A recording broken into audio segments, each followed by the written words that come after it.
Què tal, com esteu? Comencem aquest especial sobre la travessia de Banyoles. Aquest any arribem a la 65a edició i al llarg d'aquest matí aniran participant un total de 2.100 nedadors. En total es divideixen en les diferents categories, com són la categoria de menors, la categoria femenina i la categoria masculina. Ara, però, tenim a l'Arnau Vila, a la zona d'arribada, que ens explicarà com està la sortida de la categoria femenina. Som-hi, Arnau! Doncs sí, David, ens trobem exactament al mig de l'estany de Banyoles, que està a punt de començar aquesta 65a travessia de l'estany de Banyoles. Uns 2.115 metres els esperen a tots aquests participants i la veritat és que l'aigua hi estarà molt bé perquè hi ha uns 24 graus de temperatura.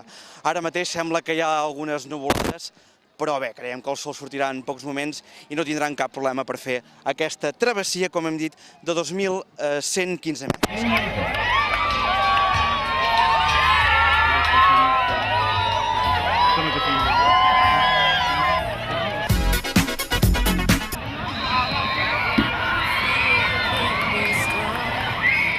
Again, the story ends with you and I.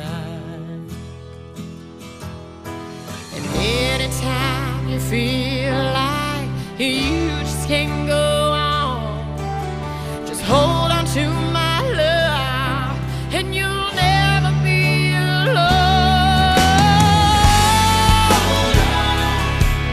We can make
Molt bé, doncs ja ho veieu, arriben aquests últims participants i això és tot des d'aquí a la zona de Lió.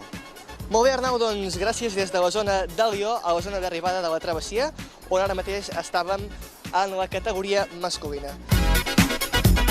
I a continuació, pel que fa a la categoria femenina, tenim en primer lloc, primera classificada, Ophélie Etnien, de Font-romeu. Ha vingut expressament fins aquí, fins a Banyoles.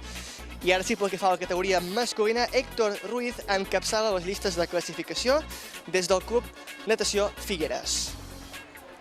A continuació, anem a repassar els participants a la classificació dels nedadors del Club Natació Banyoles. En primer lloc, de la categoria menor masculina, tenim a Cristian Vázquez i pel que fa a la femenina, Mercè González. A continuació, una miqueta més grans ja, categoria femenina, encapçala la llista Joana González, també del Club Natació Banyoles. I a continuació, com a classificat de la categoria masculina, Pau Castellvell, també del Club Natació Banyoles. Com he dit, tots aquests són del Club Banyolí. Molt bé, després de les classificacions, no tenim res més a dir-vos ja des d'aquí, des de la 65a travessia de l'estany de Banyoles, que hem dit, amb un total de 2.100 participants que al llarg d'aquest matí han anat passant aquí a l'estany de Banyoles i a les instal·lacions del Club Natació. Des de Televisió Pla de l'Estany no tenim res més a dir-vos ja, ara sí acabem, i només desitjar-vos que tingueu bona setmana, que vagi bé. Gràcies.